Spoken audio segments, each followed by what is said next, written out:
pinagkakatiwalaan. ABS-CBN News and Current Affairs. Panig sa katotohanan, panig sa bayan. Special po ang araw na ito para sa kalalakihan, partikular na po ang mga tatay. Ipinagdiriwang po kasi natin ngayon ang Father's Day sa buong mundo. Bilang alay po sa mga ama ng tahanan, pag-uusapan po natin ang prostate cancer o cancer sa prostata. Magandang umaga mga kapamilya sa Luzon. Maayong buntag sa inyo po dyan sa Visayas at Mindanao. Aloha sa mga kababayan natin sa Hawaii at good morning po sa inyo dyan sa Hong Kong, Australia, Japan, Amerika, Europa at Middle East. Ako po si Cheryl Cosim at ito ang Salamat Doc, ang programang kaagapay nyo sa mabuting kalusugan.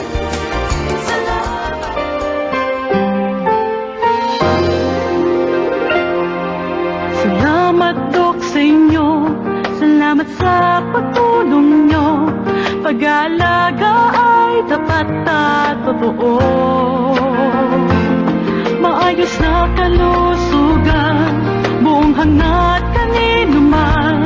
Sa bawat Pilipino'y kayo ang takbuhan. Salamat Doc!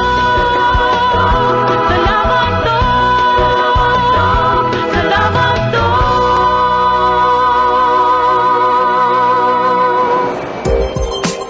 Ang prostate o prostata ay isang mahalagang bahagi na tanging matatagpuan sa loob ng katawan ng mga lalaki. Ang hugis at laki nito ay katulad ng walnut na nakapalibot sa daanan ng ihi. Ito ay gumagawa ng likido na kasama ng similya.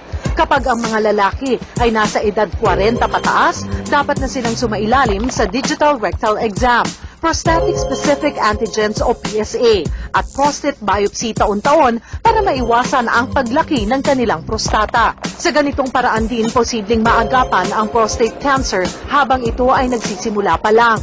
Sa pag-aaral ng Philippine Facts and Estimates noong 2005, umabot sa mahigit 4,200 ang kaso ng mga pasyenteng may prostate cancer. Mahigit 2,000 naman ang namamatay sa sakit na ito. Para maiwasan ang sakit na prostate cancer, dapat pahalagahan din ng mga kalalakihan ang kanilang kalusugan at diet. Mainam na kumain ng soya, tofu, broccoli, kamatis, mushroom at green tea. Magpakonsulta sa doktor kapag nasa edad 40 pataas at sumailalim sa iba't ibang klase ng examination upang cancer sa prostata ay hindi mapabayaan at lumala. At kasama po natin ngayong umaga ang dalawang experts para po ipaliwanag sa atin ang prostate cancer. Una po, si Dr. Juliano Nonoy Panganiban. Isa po siyang urologic surgeon sa Chinese General Hospital at St. Luke's Medical Center. Dati rin din po siyang presidente at ngayon po ay advisor ng Philippine Urological Association.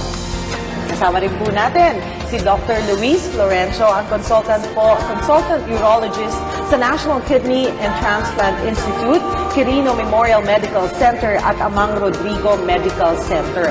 Isa rin po siyang fellow ng Philippine Urological Association at miyembro po ng American Urological